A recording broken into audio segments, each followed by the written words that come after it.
সকলকে সংগ্রামী অভিনন্দন। আমার মনে হয় আমরা যারা এখানে জমা হয়েছি আমরা সবাই গণতন্ত্রের এবং সংবিধানের সংকটটা বুঝতে পারছি। আমরা মোটামুটি বুঝতে পারছি যে আজকে যদি ভারতবর্ষে গণতন্ত্রের কথা বলতে হয় তাহলে এখনো নির্বাচন হচ্ছে, এটুকুই গণতন্ত্র। এবং সেই নির্বাচনে বিজেপি যখন ক্ষমতায় আসছে তারা এখনো সেই সংবিধানের নামে শপথ নিচ্ছে, এটুকুই সংবিধান ভারতবর্ষে। আর যে কোর্টের কথা যদি বলি তাহলে সব কিছু হয়ে যাওয়ার পরে কোর্ট মাঝে মধ্যে কিছু কিছু ব্যাপারে বলবে এটা আনকনস্টিটিউশনাল হয়ে গেছে, এটুকুই ভারতবর্ষে এখন আছে।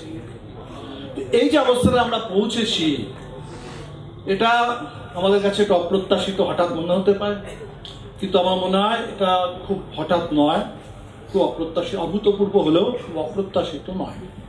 কেন বলছি? কারণ একটু যদি ফিরে যাই, যখন কনস্টিটিউশন লেখা হয়েছে, কনস্টিটিউশন যখন ভারতবর্ষে গৃহীত হচ্ছে, সেই সংবিধান সভায় আম্বেদকরের যদি শেষ ভাষণটা পড়েন, সেখানে আম্বেদকর কনস্টিটিউশনটা কত ভালো কত খারাপ সেটা নিয়ে অত চর্চা করছেন না। তিনি বলছেন ওটা নিয়ে চর্চা করাই যেতে পারে। আসল কথাটা হচ্ছে কনস্টিটিউশনটা কার হাতে গিয়ে পড়বে, কনস্টিটিউশনটাকে চালাবে কে। তো কনস্টিটিউশনটা কার হাতে গিয়ে পড়েছে? কনস্টিটিউশনটা আরএসএস এর হাতে গিয়ে পড়েছে। আর আরএসএস যখন কনস্টিটিউশনটা অ্যাডপ্ট হচ্ছে ভারতবর্ষে 26শে নভেম্বর 1949, ঠিক সেই সময় খোলাখুলি তাদের যে পত্রিকা অর্গানাইজার তাতে সম্পাদকীয় লিখছে যে এই কনস্টিটিউশন আমাদের কাছে একেবারেই গ্রহণযোগ্য নয়। কেন? এই কনস্টিটিউশনে ভারতীয় বলে কিছু নেই, এটা একটা বিদেশ থেকে আসা পশ্চিমের কনস্টিটিউশন, এখানে আমাদের মনুস্মৃতির ছায়া নেই, মনুস্মৃতি নেই, অতএব এই কনস্টিটিউশন আমাদের দেশের কনস্টিটিউশন নয়। তাহলে সেই আরএসএস আজকে যদি সেই বিজেপি তার হাতে যদি এত বেশি ক্ষমতা থাকে তাহলে সেই কনস্টিটিউশনের পুজো তো করবে না, সেই কনস্টিটিউশনটাকে শেষ করবে। সেটা হচ্ছে আমার মনে হয়। সেই জন্য আজকে আমাদের কাছে প্রশ্নটা এটা যে এই অবস্থায় আমাদের করণীয় কি।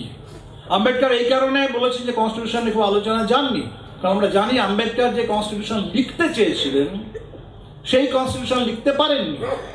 যে কনস্টিটিউশন লিখতে চেয়েছিলেন সেটা হচ্ছে স্টেটস অ্যান্ড মাইনরিটিজ, যেটা অল ইন্ডিয়া শিডিউল কাস্ট ফেডারেশনের তরফ থেকে কনস্টিটিউন্ট অ্যাসেম্বলিকে দেওয়া হয়েছিল। সেই কনস্টিটিউশন যদি ভারতবর্ষে তিনি লিখতে পারতেন তাহলে ভারতবর্ষটা অনেক বেশি ফেডারেল হতো, হয়তো ভারতের নাম হতো ইউনাইটেড স্টেটস অফ ইন্ডিয়া। সেই কনস্টিটিউশন যদি আম্বেদকর লিখতে পারতেন তাহলে ভারতবর্ষটা অনেক অনেক বেশি সমাজতান্ত্রিক হতো, তাহলে ভারতবর্ষে ব্যাপক জাতীয়করণের ব্যবস্থা হতো। সেই কনস্টিটিউশন যদি আম্বেদকর লিখতে পারতেন তাহলে আম্বেদকর দলিতকেও মাইনরিটি বলতেন, বলেছিলেন যে মাইনরিটি মানে শুধু রিলিজিয়াস মাইনরিটি নয়, ভারতবর্ষের সব থেকে দুর্বল এবং ঐতিহাসিকভাবে সব থেকে বেশি হ্যান্ডিক্যাপ কোনো মাইনরিটি যদি থাকে তাহলে সে হচ্ছে দলিত, যার সব থেকে বেশি কনস্টিটিউশনাল প্রোটেকশন দরকার, কনস্টিটিউশনাল সাপোর্ট দরকার। এবং এইভাবে যদি মাইনরিটিকে আমরা দেখি তাহলে সেই মাইনরিটির মধ্যে যে সলিডারিটি তৈরি হয় সেটা অন্যরকম হতো। এগুলো হয়নি, এগুলো হতে পারেনি। তার কারণ আমি যেটা বললাম যে কনস্টিটিউশনটা যাদের হাতে গিয়ে পড়েছে তারা আজকে কি করছে সেটা আমরা দেখছি। তবুও যে কনস্টিটিউশনটা আমরা পেয়েছি সেটা বিরাট বড় পাওয়া, সেটা বিরাট বড় পাওয়া। সেটা যদি বুঝতে হয়, অনেকে বলে দাঁত থাকলে দাঁতের মর্ম বোঝা যায় না।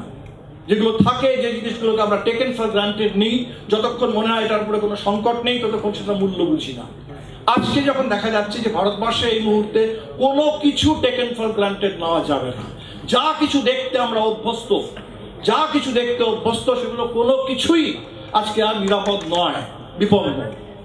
যদি আমরা সেটা ভাবে দেখি যে কনস্টিটিউশন 47-এর পরে কনস্টিটিউশন লেখা হচ্ছে ভারতবর্ষের, তখন সাম্প্রদায়িক যে আমরা বলছি যে ধর্মভিত্তিক জাতীয়তাবাদ মানি না, ধর্মভিত্তিক জাতীয়তাবাদ অত্যন্ত খারাপ, ধর্মভিত্তিক জাতীয়তাবাদ বলে হয় না কিছু। তো সেই ধর্মভিত্তিক জাতীয়তাবাদের তখন বিরাট প্রতাপ, ভারতবর্ষের পার্টিশন হয়েছে। আজকে যেটা আমরা সাম্প্রদায়িক ঘৃণা, দাঙ্গা, রক্তপাত বলছি তার থেকে অনেক অনেক বেশি বড় স্কেলে তখন হয়েছে, লক্ষ লক্ষ মানুষ এদিক থেকে ওদিকে হয়েছে।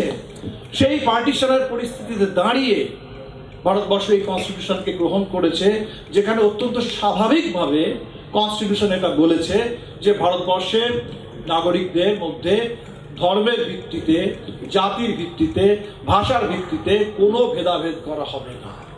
সকলের জন্য সমান ন্যায়, সামাজিক, আর্থিক, রাজনৈতিক, সকলের জন্য স্বাধীনতা, সকলের মধ্যে সৌভ্রাতৃত্ব, মৈত্রী, এই যে কথাগুলো বলতে পারছে, এটা বিরাট বড় প্রশ্ন। তার মানে সেই সময়ে আম্বেদকর যে সংবিধান লিখতে চেয়েছিল লিখতে পারেননি, সেই ব্যালেন্স অফ ফোর্সেস ছিল না, সেই ভারতবর্ষে সেই অবস্থা তখন তৈরি হয়নি। কিন্তু যে অবস্থাটা ছিল সেটা ভারতবর্ষে এই সংবিধানকে স্বাভাবিক করে তুলেছিল। তখন এদের বলার ক্ষমতা ছিল না যে পাকিস্তানে চলে যাও, মুসলিমরা তো পাকিস্তান পেয়ে গেছে, এরা দেশে কি করছে, সব চলে যাক পাকিস্তানে, আর যারা এই কথা বলবে তারা সব চলে যাক পাকিস্তানে। আজকে যে কথায় কথায় সকলকে পাকিস্তান পাঠিয়ে দেওয়া হয়, আর তখন সেই 47 থেকে 49-এর সময় সেই অবস্থা ছিল না। যারা ছিল তারা একদম লুকিয়ে ছিল। তারা ওই গান্ধী হত্যার পরে যখন আরএসএস উপর ব্যান হলো, তখন তারা বললো সুরসুর করে গিয়ে, না আমরা সংবিধান মানি, সংবিধান মানবো, সংবিধান মেনে চলবো, আমরা সাংস্কৃতিক সংগঠন। তাহলে প্রশ্নটা হচ্ছে, এই যে সংবিধানটা আমরা পেয়েছিলাম, এটা তো আকাশ থেকে পড়েনি। এই সংবিধানটা তৈরি হয়েছিল ভারতবর্ষের স্বাধীনতা আন্দোলনের মধ্য থেকে। তো আমার মনে হয় সব থেকে গুরুত্বপূর্ণ যে প্রশ্নটা, যে স্বাধীনতা আন্দোলন আমাদের মধ্যে যে জাতীয়তাবাদের চেতনা উন্মেষ ঘটিয়েছিল, সেই জাতীয়তাবাদটা সেটা ধর্মভিত্তিক ছিল না। সেই জাতীয়তাবাদটা সেটা ওই ইউনিফর্মিটির নামে বুলডোজার চালিয়ে দাও, সবাইকে এক দেশ একটা বললেই ওয়ান নেশন বলে দাও, তারপর আর কোনো ডাইভার্সিটি কিছু থাকবে না, তা ছিল না। সেটা ইনক্লুসিভ ছিল, আর সব থেকে বড় কথা সেটা সাম্রাজ্যবাদ বিরোধী ছিল, সেটা সাম্রাজ্যবাদ বিরোধী জাতীয়তাবাদ তৈরি হয়েছিল। তাহলে আজকে যদি আমাদের জাতীয়তাবাদটা অধঃপতিত হয়ে সেটা ধর্মভিত্তিক হয়ে যায়, সেটা যদি অধঃপতিত হয়ে সেটা যদি ওই হিন্দুস্তান ওই বুলডোজার চালানোর জাতীয়তাবাদ কেন্দ্রের হয়ে যায়, সেটা যদি অধঃপতিত হয়ে সেই সময় যারা ব্রিটিশের দালালি করেছিল তারা আজকে ট্রাম্পের দালালি করার আমরা সেটাকেই ভারতবর্ষের জাতীয়তাবাদ বলে মেনে নিই, তাহলে কিন্তু ওই দুর্বল জাতীয়তাবাদ, ওই কম্প্রোমাইজ জাতীয়তাবাদের ভিত্তিতে দাঁড়িয়ে সংবিধানকে রক্ষা করা যাবে না। আমি কেন এই কথাটা বলছি? আজকে আমরা যুক্তরাষ্ট্রীয় কাঠামোর কথা বলি, যুক্তরাষ্ট্রীয় কাঠামোর উপরে সব থেকে বড় অ্যাটাক কোনটা? সব থেকে বড় অ্যাটাক হয়েছে যখন কাশ্মীরকে, একটা রাজ্য, শুধু 370 টাকা অকেজ করে দেওয়া হয়নি, একটা রাজ্য ছিল, সেই রাজ্য জলজান্ত একটা রাজ্যকে আপনি দুটো কেন্দ্রশাসিত এলাকায় পরিবর্তিত করে দিলেন। কিন্তু কতটুকু প্রতিবাদ হয়েছে ভারতবর্ষে? খুব কম। কেন হয়েছে? কারণ কাশ্মীরটা বললেই এটা তো জাতীয়তাবাদের প্রশ্ন এসে যায়, আর সেই জাতীয়তাবাদের প্রশ্ন যখন আসে আর সেটাকে যখন ওই হিন্দু মুসলিম লেন্স দিয়ে দেখা হয়, তখন আমাদের বলাগুলো খুব দুর্বল হয়ে যায়। আর তাই আমার মনে হয় প্রশ্নটা, সংবিধানকে যদি বাঁচাতে হয় তাহলে এই জাতীয়তাবাদের প্রশ্ন আজকে লড়তে হবে। এবং এই যে জাতীয়তাবাদ আজকে আনার চেষ্টা করা হচ্ছে, ওই পাকিস্তানে কে কি বলেছে তাতে কিচ্ছু এসে যায় না, তারা আবার বিজাতি তত্ত্ব বলতে পারে, তাতে কিচ্ছু এসে যায় না। ভারতবর্ষে এই মুহূর্তে যেটা করা হচ্ছে সেটা হিন্দুত্ব, সেখানে ভারতবর্ষকে হিন্দু নেশন বানানোর চেষ্টা করা হচ্ছে, হিন্দু ন্যাশনালিজম করার চেষ্টা করা হচ্ছে। এটা আমাদের কাছে বড় প্রশ্ন। এইটা যদি হতে থাকে, এই হিন্দু মানসিকতা, এটাই যদি জাতীয়তাবাদের নামে আমরা অ্যাবজর্ব করে নিই, গ্রহণ করে নিই, আর সেই দুর্বলতা যদি ছড়িয়ে যায়, তাহলে সেই ক্ষয় রোগ নিয়ে, সেই টিবি আর সেই ক্যান্সার নিয়ে ভারতবর্ষকে বাঁচানো যাবে না, সংবিধানকে বাঁচানো যাবে না। লড়াই আজকে ওই জাতীয়তাবাদের জায়গায় আমাদেরকে পরিষ্কারভাবে যেতে হবে।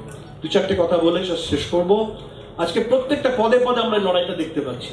ধরুন পহেলগাঁও অপারেশন সিন্দুর কি দেখালো? বিজেপির সব থেকে বড় প্রচারটা কি? সব থেকে বড় প্রচার হচ্ছে যে মোদী একজন খুব শক্ত প্রশাসক, 56 ইঞ্চি ভারতবর্ষে এখন আমরা সমস্ত সন্ত্রাসবাদ যত রকম আছে সবকিছু গুড়িয়ে দিয়েছি, ভারতবর্ষে এত নিরাপদ, এত শক্তিশালী। এই শক্তিশালী যে প্রচারটা ছিল, সেখানে আমরা দেখলাম যে ভারতবর্ষের ন্যাশনাল সিকিউরিটি সেটা অদ্ভুত। 2000 মানুষ পহেলগামে তারা পর্যটক আছেন। যে কাশ্মীর আজকে পুরোপুরি সেন্ট্রালি অ্যাডমিনিস্ট্রার্ড, স্টেট গভর্নমেন্টের হাতে কোনো পাওয়ার সেখানে নেই, যে কাশ্মীরে প্রত্যেক যদি আমি স্কোয়ার কিলোমিটারের যদি হিসেব নিই, তাহলে কত মাত্রায় কত রকমের সেখানে মিলিটারি, প্যারামিলিটারি, পুলিশ আছে তার ঠিকানা নেই। সেই রকম একটা জায়গায় যখন 2000 মানুষ যখন প্রয়োজন ছিল, সেখানে একটা পুলিশ দেখা গেল না, একটা কোনো সিকিউরিটি কিচ্ছু নেই। তাহলে এত বড়, এটা শুধু সিকিউরিটি ছিল আর কিছু ভুল হয়েছে, কিছু ল্যাপস হয়েছে তা নয়। Security was conspicuously absent. It was conspicuously absent. And how it became conspicuously absent when just দুদিন আগে 7-8 এপ্রিল আমাদের স্বরাষ্ট্রমন্ত্রী সেখানে গিয়ে মিটিং করে এসছে, তিনি বলেছেন সিকিউরিটি পারফেক্ট, আর সেই জায়গায় এরকম ঘটনা ঘটলো। এর থেকে বড় ফেলিয়ার কিছু হতে পারে না। আর দ্বিতীয় প্রচারটা কি ছিল? দ্বিতীয় প্রচারটা ছিল যে মোদি ইন্টারন্যাশনালি ভারতবর্ষের ইমেজকে কোথায় পাঠিয়ে দিয়েছে। ভারতবর্ষকে একটা সম্মানের চোখে লোকে দেখে, চোখে চোখ রেখে উনি কথা বলেন সকলের সাথে। দেখা গেল কি যে সময় পহেলগাম হলো, গোটা পৃথিবী ভারতবর্ষের পক্ষে সহানুভূতিতে। আজকে যে সমস্ত সাংসদদের পাঠানো হলো, যদি তখন পাঠানো হতো, সাংসদদের টিম যদি পাঠানো হতো ইন্টারন্যাশনাল ওপিনিয়নকে আরো বেশি মোবিলাইজ করার জন্য, সেটা একটা অর্থ বুঝতাম। কিন্তু কখন পাঠানো হলো?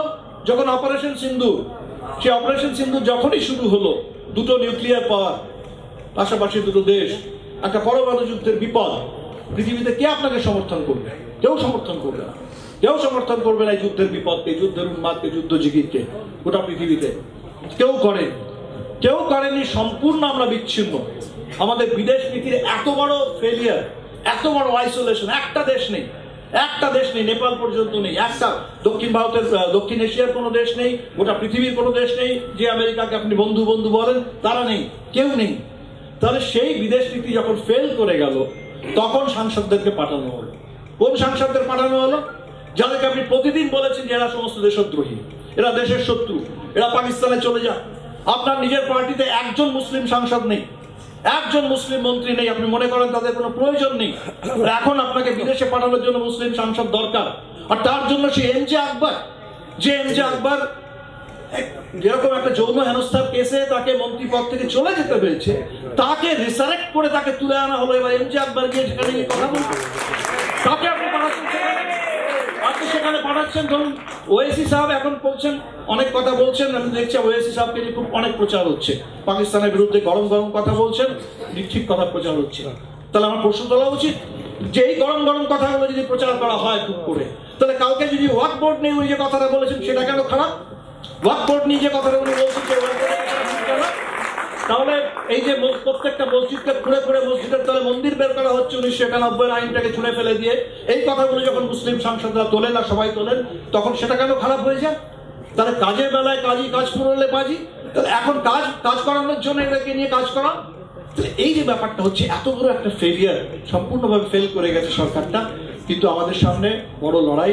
আমি জাস্ট দুটো কথা বলে শেষ করব। ফ্যাসিবাদের বিরুদ্ধে লড়তে হবে একসাথে।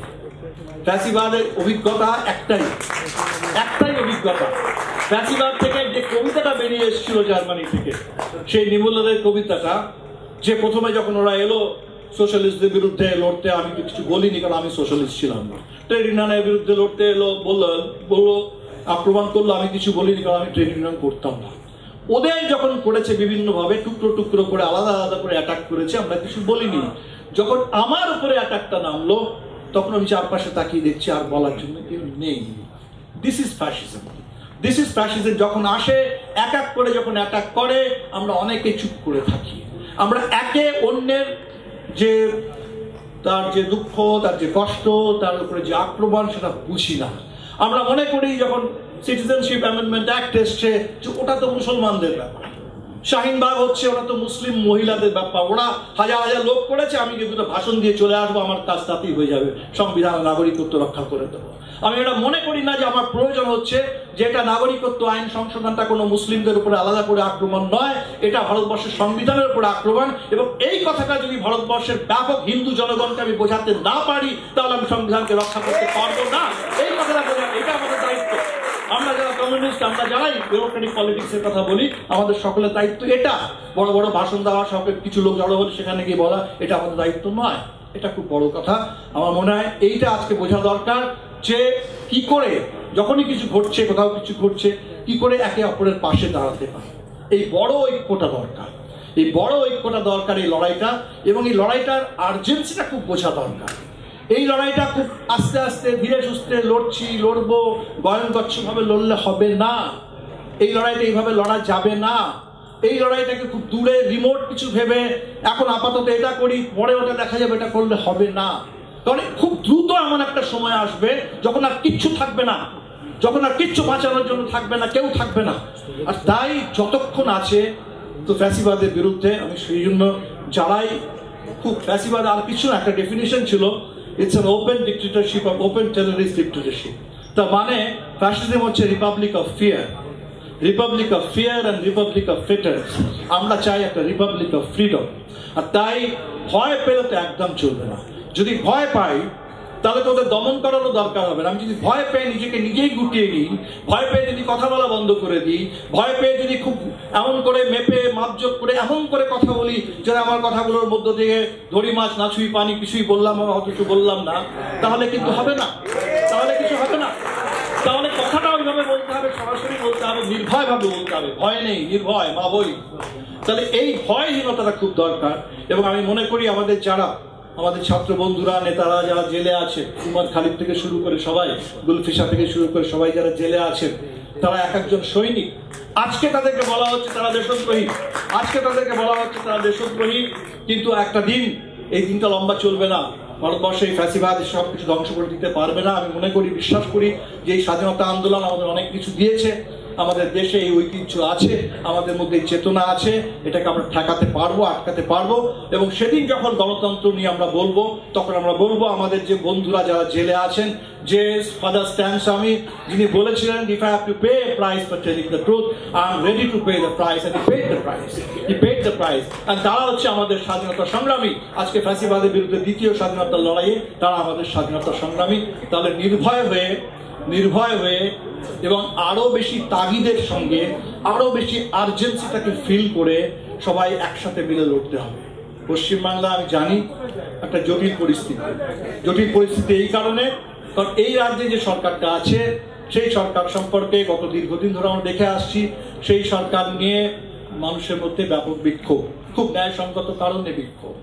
এবং পশ্চিমবাংলায় যদি দ্রুত তৃতীয় শক্তি গড়ে উঠতে না পারে, তাহলে it's a matter of time. আপনারা উড়িষ্যায় দেখেছেন, আপনারা অন্য বিভিন্ন জায়গায় দেখছেন, তাহলে সেই সময় কিন্তু পশ্চিমবাংলা বিজেপি টেক ওভার করে নেবে। ফলে ব্যাপারটা শুধুমাত্র এই নির্বাচনটা কোনোভাবে ঠেকিয়ে দেওয়া যাক, কালকে ঠেকিয়ে দেওয়া যাক, এখানে ঠেকিয়ে দেওয়া যাক, ওখানে ঠেকিয়ে দিয়ে চলবে না। তাহলে পশ্চিমবাংলায় অত্যন্ত দ্রুত আমার মনে হয় একটা বড় তৃতীয় শক্তি দরকার, যাতে পশ্চিমবাংলার দিকে আমরা গ্যারান্টি করতে পারি যে বাংলায় এখানকার বামপন্থী ধর্মনিরপেক্ষ মানুষ একটা তৃতীয় শক্তি আছে। আমরা যদি কারোর উপরে অত্যন্ত ডিপেন্ডেন্ট, অসহায় হয়ে যায় যে ওরা যদি কোনো রকমের ঠেকিয়ে দিতে পারে তাহলেই বিজেপিকে ঠেকানো যাবে না, সেভাবে ঠেকানো যাবে না, আপনার কাছে অন্য কেউ করে দেবে না। তাহলে আমাদেরকে শক্তি, সহায়, সম্বল জড়ো করে আমাদেরকে একে লড়তে হবে এবং লড়াইটা খুব পরিষ্কারভাবে বুঝতে হবে। মূল লড়াইটা আজকে গোটা দেশে একটাই, ওই ফ্যাসিবাদের বিরুদ্ধে ভারতবর্ষের গণতন্ত্রকে রক্ষা করা, সংবিধানকে রক্ষা করা, এটাই হচ্ছে আজকের মূল লড়াই। এবং এই মূল লড়াই আমার মনে হয় কলকাতা, আমি ভাবিনি এত মানুষ, মনে হয় কলকাতা অনেক কিছু বলতে চায়, পশ্চিমবাংলা অনেক কিছু বলতে চায়, বলার সময় এসছে। মাহমুদাবাদকে নিয়ে সম্ভবত আমরা এখানে কোনো মিটিং করে উঠতে পারিনি। আমরা হয়তো সুপ্রিম কোর্টের ওই যে ভার্ডিক্টটা, যেখানে ফ্রিডম অফ স্পিচকে আপহোল্ড করার বদলে তাকে সুপ্রিম কোর্ট ধমকের সুরে বলছে যে ফ্রিডম শুধু নয়, রাইট শুধু না, আপনার ডিউটি আছে। এবং মাহমুদাবাদকে বলছে উনি নাকি সস্তা জনপ্রিয়তা করানোর জন্য এই পোস্ট করেছে। যারা সস্তা জনপ্রিয়তার জন্য গোটা টেলিভিশনে মিথ্যে কথা বলে গেল, এবং সেটা সিদ্ধার্থ খুব চমৎকার ভাবে বলছিলেন যে এটাকে যদি আপনি ওইভাবে ভাবেন তাহলে এটা কত বড় রিস্ক, কত বড় থ্রেট টু সিকিউরিটি। একটা যুদ্ধের মতো পরিস্থিতিতে আপনি রটিয়ে দিলেন যে এখানে ইসলামাবাদ কবজা হয়ে গেছে, এটা কবজা হয়ে গেছে, ওটা কবজা হয়ে গেছে। এই যে আপনি একটা এক্সাজারেটেড যদি একটা ফলস থ্রেট পারসেপশন তৈরি করেন, আর সেই ফলস থ্রেট পারসেপশন থেকে, একটা মিসক্যালকুলেশন থেকে যদি ওটা কিছু অন্য কেউ অ্যাটাক করে, তাহলে কি হবে, জিনিসটা দাঁড়াবে কোথায়? তাহলে you are playing with fire, আপনাকে বুঝতে হবে পরিষ্কারভাবে।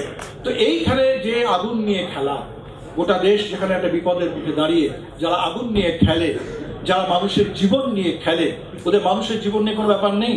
আজকে যুদ্ধ হোক, যেটুকু যা হয়েছে, পুঞ্চে যে লোকগুলো মারা গেছে তাদের কথা কেউ বলছে? আজকে এখনো সেনাবাহিনীর জওয়ানদের মৃতদেহ বাড়িতে ফিরছে, তাদের কথা কেউ বলছে? আজকে যারা পহেলগামে মারা গেলেন, সিন্দুর করে বেড়াচ্ছেন, ওই সেখানে হিমাংশী নরওয়াল, তিনি তো আমাদের কথাটাই বলেছেন, justice with piece, justice and piece, we want both, piece and justice. আমি মনে করি না যে জাস্টিস আনার নাম করে আমাকে যুদ্ধে যেতে হবে। তাহলে এই যে পিস অ্যান্ড জাস্টিসের ডিমান্ডটা এসছে, ওই সমস্ত পরিবারগুলো থেকে এসছে যারা সব থেকে বেশি সবকিছু খুইয়ে দিয়েছে, সবকিছু খুইয়ে দিয়ে যারা এই কথাটা বলতে পেরেছেন, আমাদের তাদের পাশে দাঁড়ানো উচিত। আমার মনে হয় আজকে আমরা এখান থেকে যদি এই স্পিরিটটা নিয়ে এই ডিসিশনটা নিয়ে যেতে পারি, আর আগামী 9 তারিখে 9 জুলাই একটু প্রসঙ্গান্তরে যাচ্ছি, ভারতবর্ষে ধর্মঘট আছে, যেটা 20 মে হওয়ার কথা ছিল, সেটা আমাদের ট্রেড ইউনিয়নের বন্ধুরা তারা ওটাকে পিছিয়ে দিয়েছেন। আগামী 9 জুলাই ধর্মঘট আছে। ঠিক যেভাবে কৃষকের পাশে দাঁড়িয়েছিলেন ওইভাবেই শ্রমিকের পাশে দাঁড়ান, কৃষকের পাশে দাঁড়ান, শ্রমিকের পাশে দাঁড়ান, মহিলার পাশে দাঁড়ান, দলিতের পাশে দাঁড়ান, আদিবাসীর পাশে দাঁড়ান। ওই ছত্তিশগড়ে যে অপারেশন কাগার চলছে, এই যে বলে দিল যে মাওবাদী মুক্ত করে দেবো, মাওবাদী মুক্ত ভারতবর্ষের কথা বলে যে হত্যা অভিযান চলছে, তারা একটা এমন পলিসি করেছে যে জিন্দা ইয়া মুর্দা, জিন্দা ইয়া মুর্দা তাকে ধরতে হবে। তার মানেটা কি? জিন্দা ধরার কোনো প্রশ্ন নেই, সবাইকে মারতে হবে। এই যে হত্যা অভিযানটা ছত্তিশগড়ে চলছে, ওটাও খুব দূরের নয়, ওটাও খুব কাছের ব্যাপার। আর ওই অভিযানটা আজকে মাওবাদী নাম করে চলছে, কালকে কিছু আরেকটা নাম করে হবে, বুঝে নেওয়া খুব দরকার। ওই অভিযানটাও যেটা চলছে ওটা ভারতবর্ষের আদিবাসী জনগণের উপরে, ওটাও 5th শিডিউলে আদিবাসীদের যে অধিকার আছে সেই সংবিধানের উপরে। ফলে সংবিধানের উপরে আক্রমণটা সকলের উপরে, দলিতের উপরে, আদিবাসীর উপরে, মুসলিম জনগণের উপরে। ওই ওয়াকফ বোর্ড, আমি জানি না সুপ্রিম কোর্ট কি বলবে, প্রথমে সঠিক প্রশ্নগুলো তুলেছিল, তারা এটাকে রিজার্ভ রেখেছে। সুপ্রিম কোর্ট যাই বলুক না কেন, যাই বলুক না কেন, ভারতবর্ষের মুসলিম জনগণের যে তাদের রিলিজিয়াস ফ্রিডম এবং কালচারাল আইডেন্টিটি, এই দুটোর উপরে এত বড় একটা আঘাত যখন নেমে এসছে, আমি সবাইকে বলবো ওটাকেও সংবিধানের প্রশ্ন হিসেবে দেখুন, ওটাকেও গোটা ভারতবর্ষের প্রশ্ন হিসেবে দেখুন, আলাদা আলাদা প্রশ্ন হিসেবে। এর প্রশ্ন ও বুঝে নেবে, ওর প্রশ্ন ও বুঝে নেবে, এভাবে প্লিজ আমরা দেখবো না, আমরা সবাই মিলে দেখবো, তাহলেই সংবিধান গ্রহণ থেকে বাঁচাতে পারবো। আমি একটু বেশি সময় নিয়ে ফেললাম, আপনাদের সকলকে অশেষ অশেষ ধন্যবাদ। এই সংগ্রামী ঐক্য শক্তিশালী।